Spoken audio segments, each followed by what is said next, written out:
kembali lagi bersama saya Novita di channel Tekan TV. Stay safe, stay healthy, and stay connected with Tekan ID. Di era modern ini, teknologi telah berkembang pesat di seluruh bidang, salah satunya di bidang kesehatan. Ada teknologi terbaru yang bernama Gamma Knife yang berfungsi untuk mengatasi permasalahan pada otak. Tidak perlu dilakukan pembedahan, hanya cukup dengan menggunakan teknologi Gamma Knife ini, permasalahan pada otak bisa diatasi. Lalu bagaimana prosedurnya? Simak video berikut ini. Tapi sebelumnya, jangan lupa tekan tombol subscribe dan nyalakan lonceng notifikasinya agar kamu tidak ketinggalan video-video terbaru dari channel Tekan TV. Now, let's check it out. Tentang teknologi rawatan Gamma Knife untuk berbagai permasalahan otak. Nama saya Dr. Regu, saya merupakan doktor bedah saraf, neurosurgeon di Hospital Gleneagles. So, bagi mereka yang belum pernah datang ke Hospital Gleneagles, inilah perumpamannya dari luar. Diharap bila masalah COVID ini berkurangan, semua datang mengunjungi Kuala Lumpur. Walau bukan untuk saja berubat, untuk tourism juga. Okey. So, hari ini kita akan bercakap tentang otak kita. So, otak manusia adalah satu organ yang sangat interesting, sangat sensitif dan mempunyai pelbagai fungsi. Dan bila sesuatu organ itu sensitif dan mempunyai pelbagai fungsi, pelbagai juga permasalahan yang boleh berlaku. Tapi mujurnya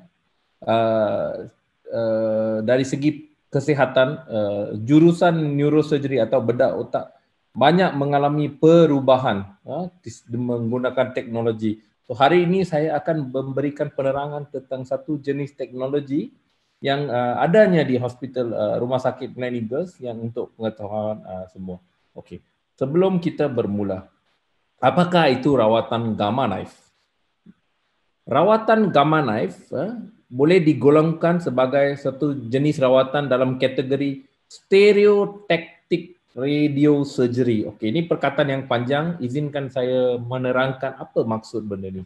So, radio adalah daripada perkataan radioterapi dan di sini Gamma Knife itu adalah radioterapi daripada sinaran gamma rays. Surgery adalah rawatan yang seumpama dengan pembedahan. Itulah maksud radio surgery. Stereotactic adalah satu teknik di mana kita menunjukkan suatu rawatan secara persis ke bahagian otak tertentu. So, dengan simple, rawatan Gamma Knife ini adalah suatu teknik di mana sinaran gamma ditujukan kepada suatu tempat tertentu di otak seumpama pembedahan dengan niat untuk memusnahkan tisu di lokasi tersebut. Apakah baiknya? Selain daripada menyebabkan kemusnahan tisu di lokasi tersebut, tisu otak di sekeliling yang normal dapat dipreserve dengan efek yang paling kurang melalui teknologi ini. So, ini adalah rawatan pembedahan otak tanpa insisi, tanpa kraniotomi, tanpa pendarahan dan merupakan satu daripada keajaiban abad ke-20. Okey. So, gambar ini menunjukkan Profesor Lars Leksell daripada Sweden yang telah memulakan proses ini. Ini adalah frame stereotactic yang pertama yang membolehkan kita menumpukan rawatan kepada satu titik tertentu di dalam otak. Dan ininya gambar Gamma Knife yang pertama pada tahun 1960-an. Okay? So how it works? So Gamma Knife ini melibatkan multiple beams of radiation yang akan difokuskan kepada satu area di brain. So kawasan fokus tu akan menerima dos radiation yang tinggi, tapi kawasan kelilingnya hanya mendapat dos yang rendah supaya tidak ada damage. So apakah permasalahan otak yang boleh dirawati dengan cara ini? Okey. So secara amnya table ini menunjukkan semua kondisi yang dapat dirawat, tapi saya akan memberikan penerangan dalam lecture dalam beberapa slide yang akan datang. So, amnya dia boleh digunakan untuk tumor otak benign, ini yang kebanyakannya digunakan. untuk kanser otak, particularly kanser otak metastatik, iaitu kanser yang daripada organ lain yang pergi ke otak. Gamma knife juga sangat bagus untuk penyakit pembuluh otak, blood vessel problem seperti AVM dan carcinoma. Gamma knife boleh digunakan untuk masalah sakit kepala trigeminal neuralgia dan juga untuk penyakit fungsional seperti Parkinson, epilepsi, tremors dan depression. Ini adalah rawatan-rawatan baru yang kini telah didevelopkan. Okey. So, apakah faedah rawatan sistem ini? So, GK memberi kesan yang sama dalam hasilnya dengan rawatan pembedahan, tetapi yang mempunyai beberapa kelebihan. Satu, prosedur ini dilakukan di bawah pengaruh anestesia tempatan atau tanpa anestesia langsung ada kalanya. Rawatan boleh dijalankan dalam 1 hari, dan kadang-kala dalam kes-kes tertentu mungkin 3 atau 5 hari, tidak lebih daripada itu. Dan rawatan gamma knife ini tiada risiko jangkitan atau pendarahan yang banyak di tengah-tengah otak. Alright. Hospitalisasi panjang tidak diperlukan, tiada sekatan pada umur pesakit. Ini adalah penting sebab ada kalanya tumor otak berlaku, especially tumor otak metastatik, berlaku dalam mereka yang dalam lingkungan umur yang tua-tua dan banyak masalah kesihatan lain. Mereka ini tidak sesuai untuk melalui pembedahan otak yang besar untuk mengeluarkan tumor. So, operasi gamma knife ini adalah satu option yang bagus dalam kes-kes seperti itu. Dan kos rawatannya adalah lebih rendah berbanding semasa pembedahan. Itu sebab hospital stay kurang, rawatannya kurang. Okay. So, apakah prosedur rawatan? Sebelum kita masuk kepada penyakit apa yang boleh diubati. Okay. So, biasanya pesakit akan dimasukkan ke ward sehari sebelum rawatan, dan pada pagi rawatan pesakit akan turun ke bawah ke kawasan gamma knife di mana frame stereotaktik seperti ini akan dipasangkan. So proses ini hanya menggunakan ubat bius setempat, local anesthesia, dan pin-pin ini akan dipin masuk kepada kepala. Benda ni biasanya lepas memberi pemberian bius, pesakit tidak rasa sakit, cuma rasa ketat. Ada benda yang memegang kepalanya dengan ketat. Secara alternatif, sekiranya tumor itu lebih besar sedikit, ada option untuk menggunakan mask stereotaktik seperti yang ditunjukkan dalam gambar di belah kiri. So, ini adalah 2 cara di mana untuk memastikan pesakit tidak bergerak banyak sebab rawatan ini amat persis. So, pergerakan 1 atau 2 mm boleh menyebabkan perbezaan yang ketara. Okay, so setelah memasang frame atau mask, pesakit akan melalui MRI dan CT scan dengan memakai frame untuk tujuan planning rawatan. Dan akhirnya selepas planning dibuat, sakit akan turun dan masuk ke dalam mesin gamma knife seperti yang ditunjukkan di sini. Ini adalah gamma knife icon yang kita ada di Gleneagles sekarang yang baru telahnya di-upgrade. Dan jangka masa rawat. So, prosedurnya seperti saya cerita tadi, doctors locate the tumor with MRI. Lepas itu helmet is attached to the patient. And then semasa rawatan dibuat, sakit akan di follow melalui video intercom sebab kalau ada masalah apa-apa boleh terus bercakap dengan physicist yang berada di sana. Alright. Okay. So setakat ini pernah dengar semua yang bagus tentang gamma knife. Adakah ada apa-apa risiko? Tidak ada rawatan doktor yang tidak ada risiko, tetapi risiko ini sangat rendah. Okey, 1. Bila kita memasang frame di kepala pesakit menggunakan pin, kala-kala boleh ada pendarahan sikit, boleh ada bengkak sikit di keliling pin side. Tetapi ini sangat-sangat tidak bahaya dan akan okeylah dalam 1 atau 2 hari. So kebiasaannya tidak perlu risau masalah ini. Kedua, bila melalui rawatan radioterapi, kadang-kala boleh ada reaksi sebab pada kulit atau gugur rambut yang juga sementara. Apakah komplikasi yang kita risaukan? Okay. Now, bila seorang pesakit melalui rawatan radiation, tidak kiranya radioterapi biasa atau rawatan gamma knife, dia mungkin mengalami masalah berkenaan dengan rawatan radioterapi, iaitu gangguan neurological disebabkan efek dose radiation atau dipanggil necrosis radiation atau juga sawan atau bengkak otak. Tetapi risiko ini lebih tinggi melalui kaedah radioterapi biasa dan sangat kurang melalui gamma knife sebab di dalam gamma knife dos yang diberikan kepada tumor atau benda yang abnormal itu tinggi tapi kawasan kelilingnya dos dia kurang. So, risiko radiation kurang melalui gamma knife kalau dibandingkan dengan cara radioterapi biasa, tapi boleh berlaku. Okey. Satu lagi, bengkak otak. Setelah kita melakukan rawatan gamma knife terus lepas berlaku, ada kalanya kalau dia tumor, dia boleh benda yang diberikan gamma knife ni boleh bengkak sedikit. Tapi efek ini biasanya sementara sahaja dan dengan memakan ubat steroid dia boleh diatasi. Okey. Respon pesakit 90% of tumor yang saya akan tunjukkan akan respon dengan baik pada gamma knife.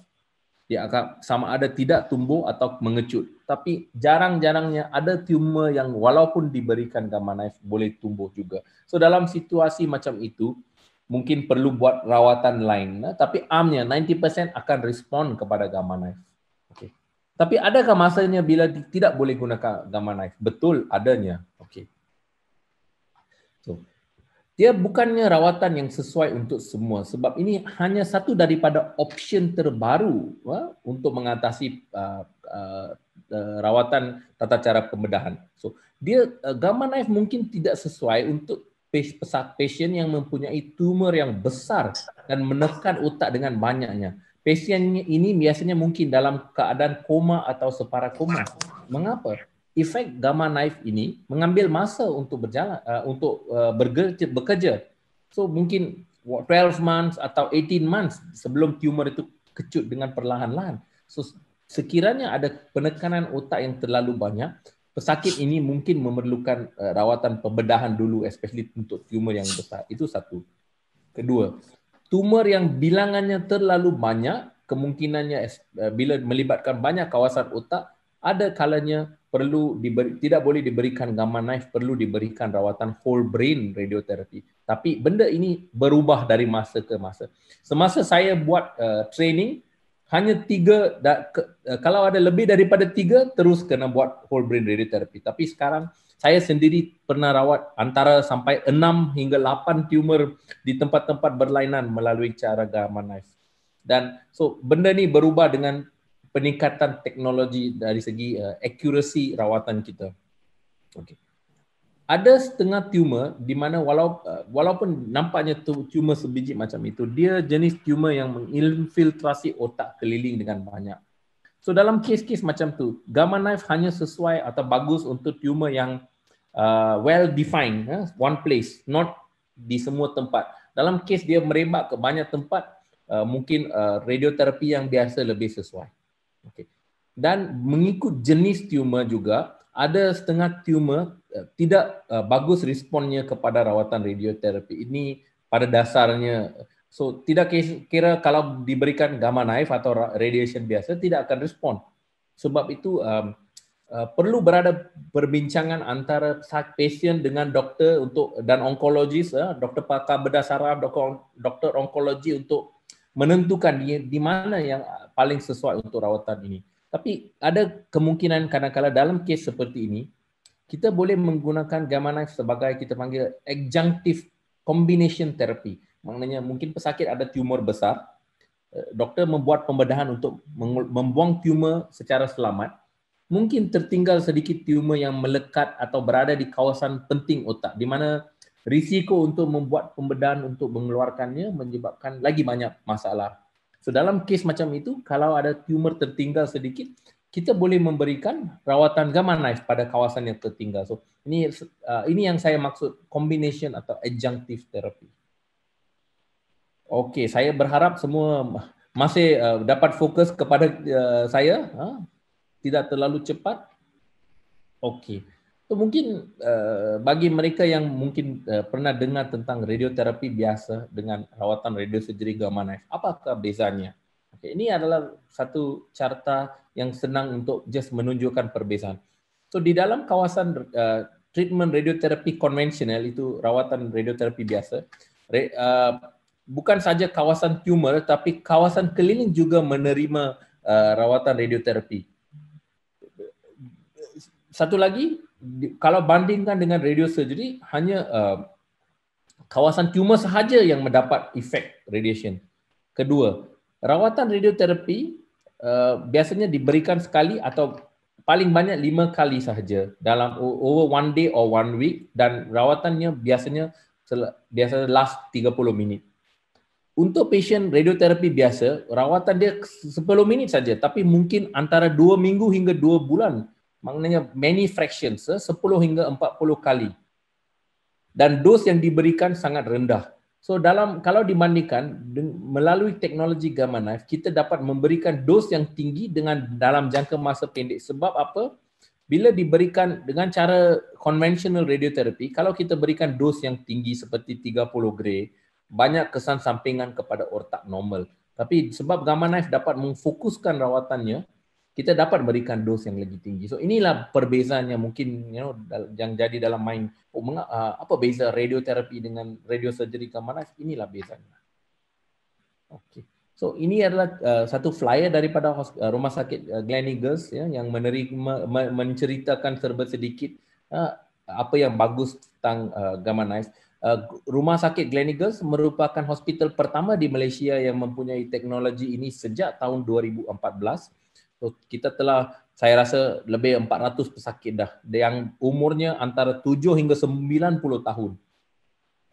Dan atas sebab-sebab ini memberikan treatment yang persis dengan outcome yang lebih baik, lebih selamat, kurang komplikasinya, tidak sakit, tidak hilang bleeding, boleh dikatakan non-invasif sebab hanya melibatkan memakai frame di kepala dan pesakit dapat di-discharge dengan cepatnya.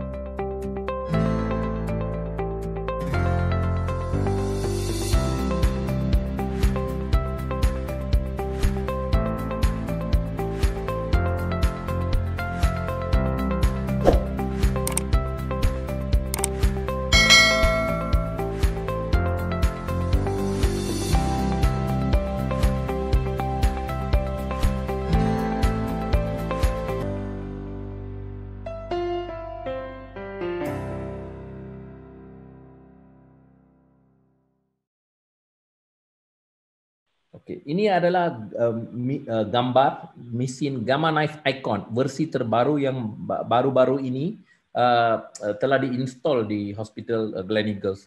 Apa perbezaan mesin ini dengan mesin yang dulunya Gamma Knife Perfection? Gamma Knife Icon ini mempunyai apa yang dikenali sebagai cone beam CT. Maknanya dia ada CT scan attached dengan mesin.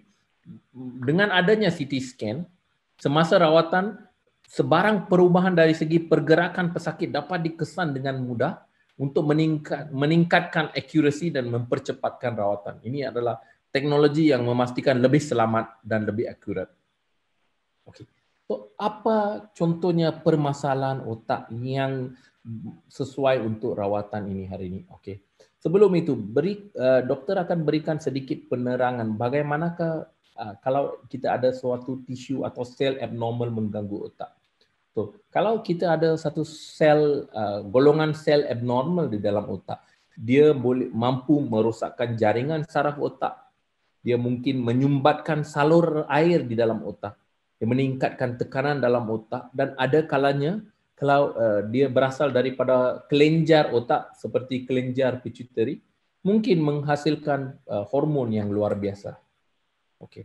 So, saya akan mula dengan tumor benign dan kanker otak. So, apakah gejala-gejala yang perlu kita tahu? Sebab saya rasa selain daripada menceritakan tentang Gamma Knife, doktor ingin also share bagi pengetahuan semua, apakah gejala yang perlu tahu supaya saya perlu jumpa doktor. Okay? So, satunya yang paling kerap adalah sakit kepala. Semua orang di sini mungkin pernah kena sakit kepala. Tidak semestinya sakit kepala itu bermaksud ada tumor atau kanker. Tapi kita perlu tahu bila masa perlu jumpa doktor. So, biasanya kalau sakit kepala itu berterusan, terutamanya di pagi hari bila kita bangun daripada tidur, sakit itu jadi bila kita batuk atau bersin dan mempunyai juga gangguan saraf seperti lemas sebelah badan, tawan, kurang mata tidak nampak, muntah berterusan. Ini memang satu petanda yang patut jumpa doktor. Okay. Yang kedua, kelemahan otot atau parestesia. Ini kalau kita alami lemah atau di sebelah badan, memang bisa kita terus pergi ke hospital. So, ini adalah satu lagi petanda yang menandakan mungkin ada tumor di dalam otak, dan berasaskan di mananya tumor itu perbezaan antara mungkin sebelah tangan saja atau sebelah tangan dan kaki, dan kalau melibatkan saraf spinal cord mungkin dua-dua belah kaki. Okey, apa gejala lain? Mungkin gangguan atau dalam segi keseimbangan, hilang koordinasi, susah untuk jalan, rasa mual, muntah atau rasa memusing, vertigo, perubahan dalam status mental. Ini dari segi kekurangan konsentrasi, memori, daya ingatan, cepat marah, kelainan dalam penglihatan juga, kalau kurang nampak sebelah mata atau dua-dua mata kurang nampak, ini pun boleh ada kena mengena dengan tumor otak. Dari segi emosi dan intelektual, of course, kalau ada masalahnya mesti perlu jumpa doktor. Bukan sahaja tumor, ada banyak penyakit lain juga boleh menyebabkan ini. Tapi gejala tumor biasanya beransur-ansur. Okey, sawan atau seizure, ini epilepsi yang kejang konvulsi, mesti pernah dengar. Kalau sesiapa mengalami ini, mesti mereka akan terus berjumpa dengan doktor sebab ini amat merisaukan. Tumor juga boleh menjadi satu sebab untuk konvulsi. Okey. Seperti yang saya cerita tadi, kadang-kala ada setengah tumor seperti tumor yang berada di dalam kelenjar pituitary otak yang mampu menghasilkan hormon berlebihan. So, mungkin biasa bapa-bapa dan ibu-ibu pernah melihat sakit atau orangnya yang sangat tinggi. So, keadaan ini dikenali sebagai acromegaly disebabkan penghasilan growth hormon yang berlebihan daripada kelenjar pituitary yang ada tumor. So, ini adalah satu contoh di mana bila penghasilan hormon menjadi lebih, ada pertumbuhan yang terlalu banyak, sakit menjadi very big, and then ada masalah-masalah lain yang berlaku disebabkan benda ini. Boleh efek jantung, boleh menyebabkan efek kepada tulang dia. So biasanya ini pun menandakan kadang-kadang ada tumor di bawah dia. Okey. So apakah faktor risiko untuk ketumbuhan otak? Ada 120 jenis tumor otak. Banyak jenis. Tapi amnya ini adalah some of the risk factor. Kalau kita biasa mengalami paparan radiasi kepada kepala untuk apa-apa sebab lain, ada risikonya. Sekiranya kita mengalami penyakit genetik, setengah pesakit, contohnya seperti neurofibromatosis, ini risikonya meningkat. Kalau kita ada jangkitan kuman HIV, menyebabkan daya imun kita menurun, dan ini juga menjadi satu risiko untuk kena brain tumor. Family history, merokok of course, dan polusi, semuanya risiko untuk tumor. So bagaimana mengesan tumor? Okey. So tumor boleh dikesan dengan of course dengan jumpa doktor. Doktor akan buat pemeriksaan kesihatan. Okey, selepas itu dibuat MRI atau CT scan yang menunjukkan tumor itu. Sekarang kita ada banyak teknologi baru yang boleh menunjukkan tumor walaupun kecil dengan cepat, dan sekiranya perlu mungkin doktor akan nasihati dibuat biopsi. Sekarang kita bisa membuat biopsi dengan just pembukaan kecil dengan jarum halus untuk mengetahui apa jenis tumor ini. So, dan pengobatan untuk tumor ada pelbagai jenis. Of course surgery. Selain daripada rawatan kraniotomi, kita boleh menggunakan pembedahan minimally invasive, pembedahan melalui hidung mengikut tumor jenisnya. Okay. So selain daripada surgery, ada option radioterapi dan juga radiosurgery yang terbaru iaitu gamma knife, dan setengah tumor mungkin perlu kemoterapi juga. Ini adalah amnya, tapi rawatan perlu diolah mengikut pesakit yang berlainan. Okey. So, mari kita fokus sedikit tentang tumor otak benign di mana yang paling sesuai untuk rawatan Gamma Knife. So, 3 tumor yang paling kerap dan sesuai untuk Gamma Knife adalah 3 tumor ini. Satu ni nama dia meningioma, satu lagi nama dia vestibular schwannoma, dan ketiga pituitary adenoma. Saya akan terangkan satu-satu. Now, meningioma ini adalah tumor yang benign biasanya, 80% benign. Hanya 20% yang lebih agresif yang berasal daripada selaput luar otak yang dikenali sebagai meningis. It is one of the most common tumor yang berlaku dalam golongan pesakit di sini. So, biasanya benda ini, tumor ini boleh berasal di banyak kawasan di otak. Gambar ini bukannya menunjukkan seorang pesakit, tapi semua posisi di mana tumor ini boleh berlaku. Sebab otak kita dikelilingi oleh selaput. So di many area dia boleh berlaku. So tumor ini especially bila kecil agak sesuai untuk rawatan Gamma Knife sebab 80%-nya adalah benign. So contohnya ni some of the scan of pesakit.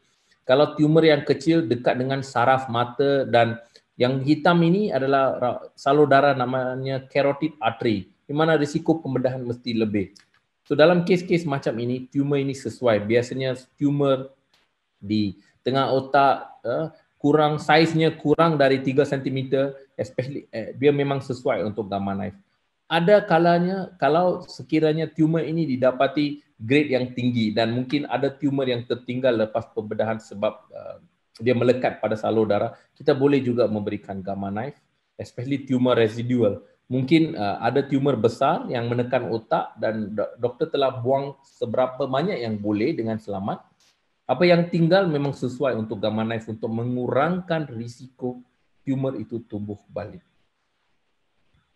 So, ada kalanya seperti yang saya cerita. Kalau ini adalah gambar meningioma juga, tapi kalau bapa-bapa dan ibu-ibu perhatikan, ini tumor ini sangat besar menyebabkan tisu otak tertekan dengan banyak. Pesakit ini bila dimasukkan memang di dalam keadaan separa koma, dia sudah confused. Tidak sesuai untuk Gamma Knife. Perlu dibuat pembedahan dahulu untuk mengeluarkannya. Mengapa saya includekan slide ini supaya semua faham bahawa bukan semuanya kita berikan Gamma Knife. Perumpamaan seperti a man with a hammer looks at everything as a nail. So tidak macam itu. Kita perlu olah and choose what is best untuk pesakit. Okay. Selain daripada meningioma, which is very common tumor yang dikenali sebagai vestibular schwannoma atau acoustic neuroma juga merupakan tumor that respond very well to Gamma Knife treatment, especially bila dia kecil. Tumor ni berasal daripada saraf yang supply telinga kita. So biasanya pesakit akan datang dengan kurang dengar dalam sebelah telinga. So especially bila kecil, rawatan ini mampu memberikan respon yang bagus. Ini contohnya planning yang kita buat. Mengapa Gamma Knife sangat bagus? Sebab tumor ini selalunya dekat dengan kawasan yang dikenali sebagai brainstem atau pangkal otak yang saya tunjukkan dengan arrow saya ini.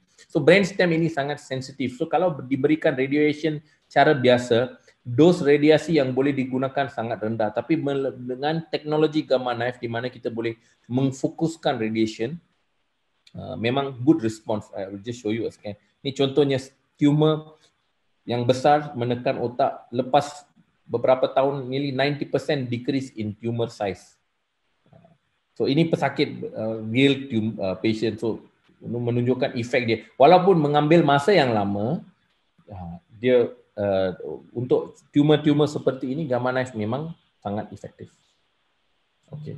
So selain daripada meningioma dan vestibular schwannoma, dua common tumor juga seperti tumor pituitary memang also sesuai untuk Gamma Knife. Tapi bila tumor daripada kelenjar pituitary adalah jenis yang menghasilkan hormon yang berlebihan seperti yang saya tunjukkan dalam early slide, rawatan first line biasanya adalah pembedahan melalui hidung untuk mengecutkannya.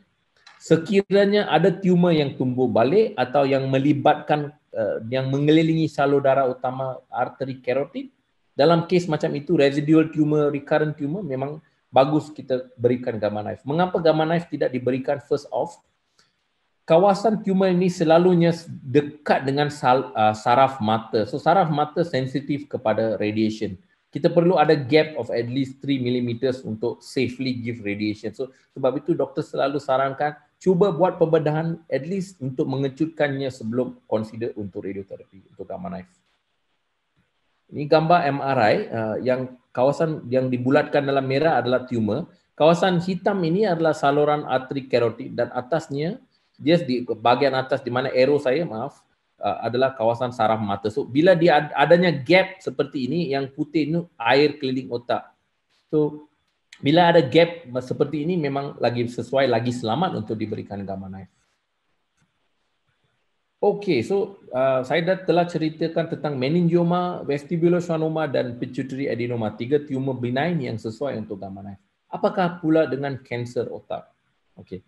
Kanser otak ada 2 jenisnya. Satunya nama dia primary tumor of the brain. Maknanya tumor itu kanser yang berasal dari tisu otak. Satu laginya adalah tumor sekunder atau metastasis.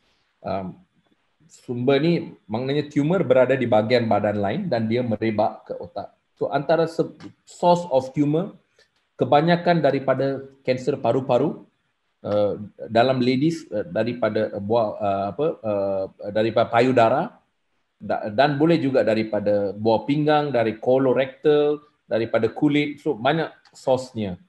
So bila tumor ini merebatkan otak, option rawatan gamma knife memang sesuai, especially sebab kebanyakan pasien yang ada kanser yang daripada organ lain, mereka lebih tua, kurang sihat dan boleh merawat tumor banyak seperti saya ceritakan, up to 6 tumor boleh dirawat sekaligus, right? Dan ada kalanya boleh combine dengan surgery dan kemoterapi. So rawatan ni kurang risiko dan of course responnya bergantung kepada apa jenis tumor. Bukan semua tumor metastatik akan dirawat dengan radiosurgery gamma knife. Ada kalanya perlu juga pembedahan, tapi amnya ini adalah satu option yang bagus, especially untuk pesakit yang kurang sihat yang ingin mengelakkan pembedahan. So, tapi itulah option. Kalau ingin dibuat, kadang-kadang tumor besar macam ini banyak menekan otak, kita akan expose brain dan buat pembedahan untuk mengeluarkannya. Ini gambaran menunjukkan yang warna pinknya adalah tissue tumor, so di mana doktor cuba mengesan dengan lebih accurate di mana tumornya. Ini gambar pembedahan. Tapi sekiranya ada banyak tumor di otak seperti ini, semuanya warna merah ini adalah target. Kita bisa melakukan rawatan sekaligus melalui gamma knife. So kalau mengira sampai 6 atau 7, tapi yang bagus tumor ini tidak menyebabkan kebengkakan otak yang banyak.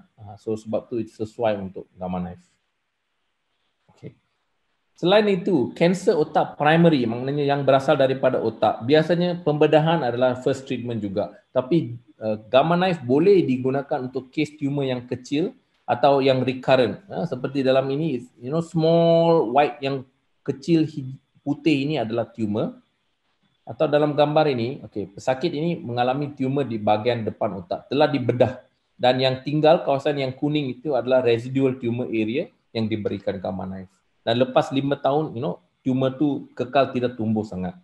So ada optionnya, tapi dari mengikut case to case. Okey, so adakah gamma knife saja hanya bagus untuk tumor? Tidak. Permasalahan otak juga boleh dirawati dengan gamma knife. So apa maksud permasalahan vaskular atau salur darah otak? Okay. Yang paling kerap adalah benda yang dikenali sebagai AV malformation. A itu artery, V itu venous. So maknanya ada abnormal connection antara artery dengan vein. So dia gambarnya menunjukkan apa itu AVM. So apa masalah dengan AVM ni? AVM ni boleh menyebabkan pendarahan otak atau stroke. Dan tidak semestinya pesakit mempunyai risiko seperti merokok atau high blood pressure. Ada kalanya pesakit yang dalam teenager yang tiba-tiba datang pengsan dan ada pendarahan otak ni, sebabnya kebiasaannya adalah penyakit AVM. So kalau dibuat scan nampak pendarahan dan dibuat angio boleh nampak salur darah gugusan seperti dalam gambar ini. Saya tunjukkan gambar yang lain. So ini satu lagi contoh pesakit mengalami pendarahan otak.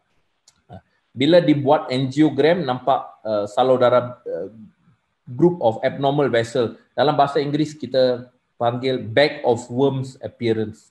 Dan sekiranya dibuka dalam tisu otak masa pembedahan akan nampak seperti ini. So memang benda atau keadaan ini perlu dirawat sebab kalau tidak risiko untuk berdarah sekali lagi ya ada. So ada 3 option rawatan untuk AVM. Satunya pembedahan. So ini sesuai untuk AVM yang kecil di permukaan otak. Tapi ada kalanya kalau AVM-nya di dalam tisu otak risiko jadi lagi tinggi. So untuk pasien seperti itu boleh digunakan gamma knife radiotherapy. Endovascular therapy adalah satu cara di mana melalui salur darah kita dimasukkan glue ke dalam AVM. Tetapi kebanyakan rawatan ini lebih sesuai combination therapy dengan pembedahan atau gamma knife daripada just a standalone treatment. So apa manfaat surgery? Surgery ialah pembedahan dapat buang sepenuhnya tapi risiko tinggi, risiko pendarahan. Gamma knife tidak perlu bedah, cuma efeknya ambil antara 1 tahun hingga 1,5 tahun untuk AVM itu hilang perlahan-lahan. So ada kalanya kalau AVM besar, boleh dibuat rawatan berulang after a few years supaya mengurangkan risiko kepada normal brain pada masa yang sama menyebabkan AVM itu kecut. Seperti dalam gambar ini, first gamma knife bila besar dan dia lepas 3 to 4 years tunggu dan sekiranya ada tinggal lagi boleh dibuat rawatan berulang. So semua ini adalah advantage gamma knife sebab rawatan boleh diberikan dengan persis. Okey. So selain daripada AVM, apa permasalahan lain yang boleh dirawat? Okey. Semua orang mungkin biasa mengalami sakit kepala. Tetapi satu daripada jenis sakit kepala yang agak menyusahkan pesakit adalah condition nama dia trigeminal neuralgia. So patient pesakit dengan masalah ni akan mengalami sakit di mukanya, terutama di kawasan mengelilingi mata dan pipi dia. Sakit ni kuat dan kerap seperti current electrical shock. So dipercayai condition trigeminal neuralgia ini adalah sebab ada benda yang menekan saraf trigeminal, itu saraf kranial kelima. So gamma knife merupakan satu alternative option sebab dalam pasien-pasien di mana ubat dengan makan ubat tahan sakit tidak dapat dibaiki and yang ingin mengelakkan pembedahan decompression vascular. So caranya kita fokuskan radiation yang dos tinggi pada saraf trigeminal ini seperti dalam ini yang warna kuning ni targetnya, diberikan high dose 90 grays. Biasanya rawatan most of the treatment is 16 gray, 20 gray, tapi dengan radioterapi dengan gamma knife kita dapat berikan high dose untuk supaya saraf ini tidak merasakan deria sakit. Ini adalah satu lagi indication yang sangat common untuk pesakit yang kita jumpa di Gleneagles. Sebab pembedahan untuk freekan compression daripada saraf ini adalah rawatan invasif. So bila pesakit amat tua dia tidak ingin go for surgery. Okay. Baru-baru ini selain daripada yang saya telah tunjukkan, ya tumor atau trigeminal neuralgia, terdapat penyakit baru atau permasalahan baru yang boleh ditreat dengan gamma knife. Contohnya seperti, I just berikan contoh satulah sebab masanya dah kurang. Gejala Parkinson.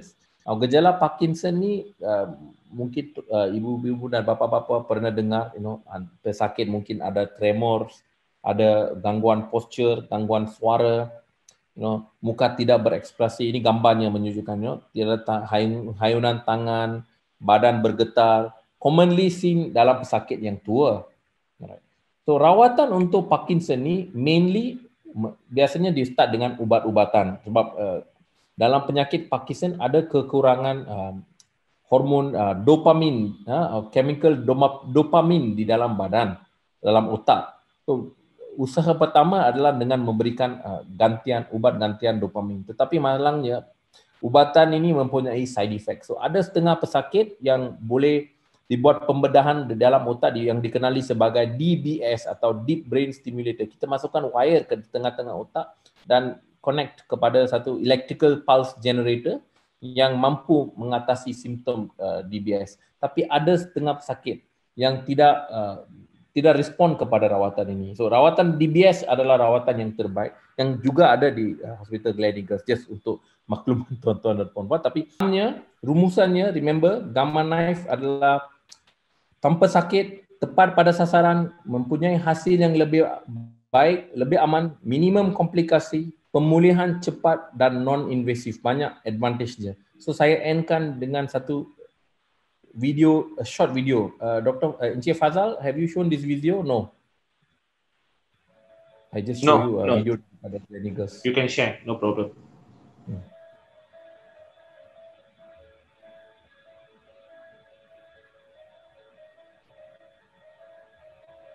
Ini berasaskan sistem kita yang lama, tapi prinsipnya lebih kurang sama juga.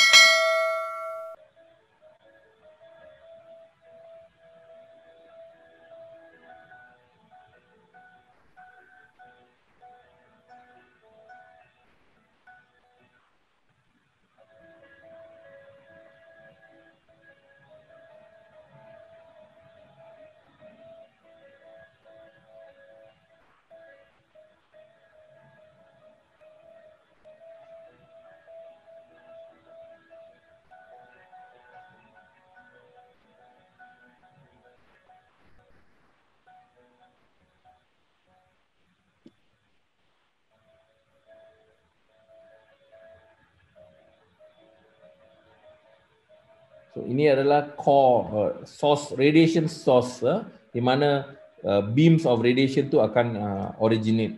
So kepala akan masuk ke dalam kawasan ini.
And it's an open door,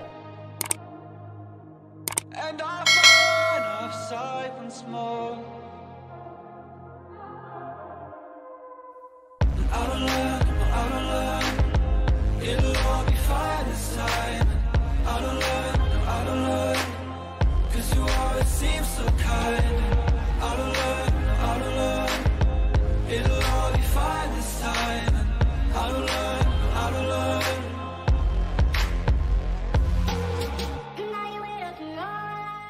Pertanyaan yang pertama, mungkin sudah bisa langsung saja dibacakan.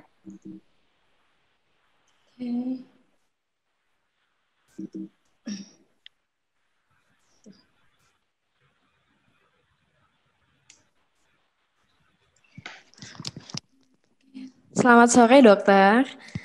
Halo. Ini dari Rio Sanjaya, Pontianak. Dokter, izin bertanya. Mengenai teknologi Gamma Knife ini merupakan sebuah metode alternatif penyembuhan tumor di otak. Bagaimana sistem kerjanya, dok? Lalu pertanyaan kedua, Bagaimana dengan orang yang sudah melakukan pengobatan lain seperti operasi? Apakah dengan menggunakan metode gamma knife dan operasi lebih unggul yang mana, Dok? Mohon pemaparan jawabannya. Terima kasih. Oke. So prosedurnya seperti yang saya terangkan tadi, pesakit akan berjumpa doktor dulu, kita akan meneliti scan-nya untuk mengetahui adakah sesuai untuk gamma knife. Okey. Dan kalau didapati sesuai, maka akan dimasukkan ke ward pada hari pagi rawatan akan dipasang frame di kepala, dibuat scan dan lepas tu akan melalui treatment dan boleh balik sama ada petang itu atau hari keesokannya. Itu prosedur dia. Okey. Adakah sesuai pembedahan atau gamma knife atau kombinasi bergantung kepada jenis tumornya, saiz tumor, berapa banyak tumornya dan berasaskan benda ini doktor akan membuat keputusan yang mana lebih efektif.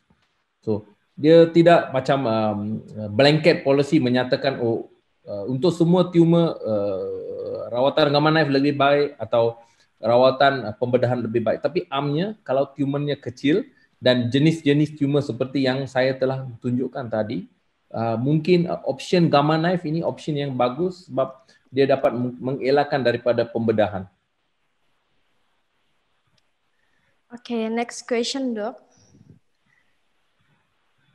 Dari Ibu Triana Indra Sutanta. Selamat siang, Dokter. Saya punya cucu perempuan 20 bulan.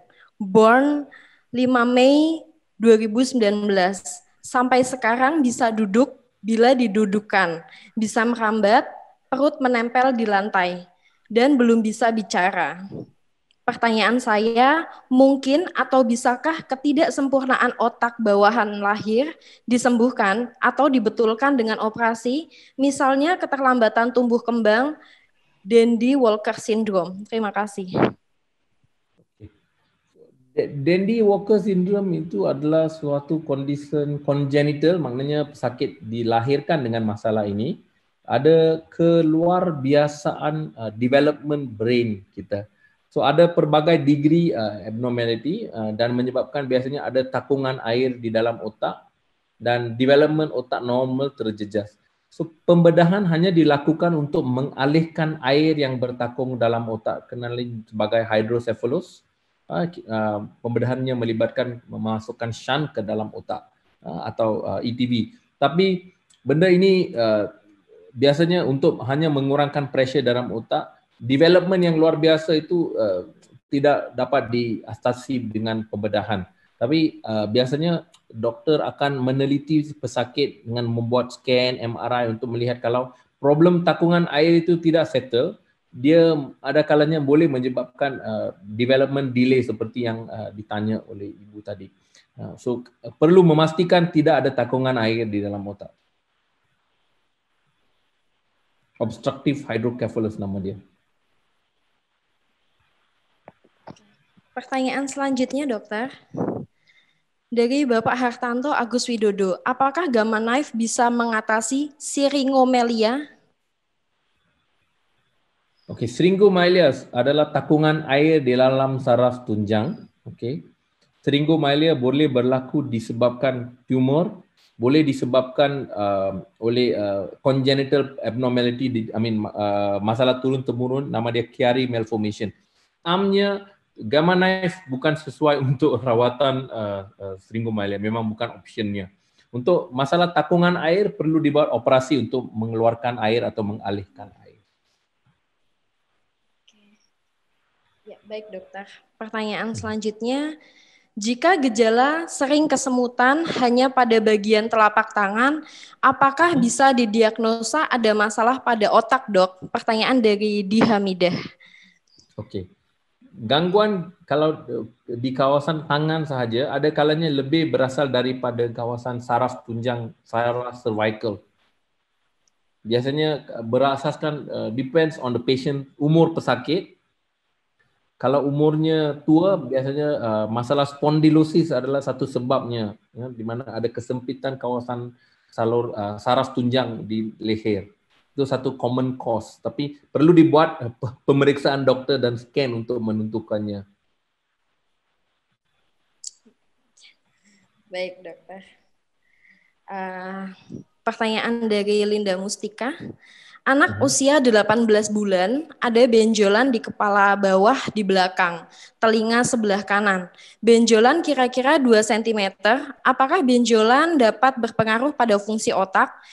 Dan pemeriksaan apa yang perlu dilakukan? Oke. Sekiranya benjolan itu hanya daripada kulit, dia tidak bisa mengganggu fungsi otak.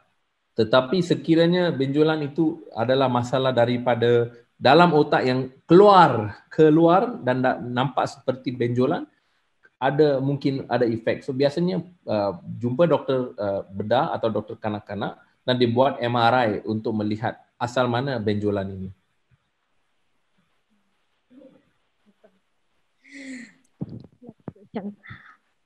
Kalau biopsi, apakah membuat kanker kita lebih menyebar dan lebih susah untuk diobati? Maaf, ulang soalannya. Oke. Biopsi, apakah membuat kanker kita lebih menyebar dan lebih susah untuk diobati? Oke. Isu biopsi ini, kalau tumor itu sangat obvious jenisnya di dalam scan, mungkin tidak perlu. Tapi ada kalanya nature tumor itu tidak confirm. So tisu otak berlainan dengan bahagian badan lain di mana isu biopsi, kalau diambil biopsi dia, tumor itu boleh merebak. Sebab sekiranya dibuat rawatan yang terlalu agresif di kawasan otak untuk tumor yang bukan kanser, boleh menyebabkan gangguan saraf juga. So kita perlu balance di antara mengeluarkan kawasan otak yang penting. Seperti kanser, kita tidak ada pilihan, perlu agresif, membuang seberapa banyak yang boleh. Tetapi kalau andainya dia tumor yang kita panggil benign, mungkin not worthwhile pergi buang banyak-banyak. Lepas itu pesakit mengalami gangguan saraf juga. Sebab itu berbeda dengan kawasan badan lain.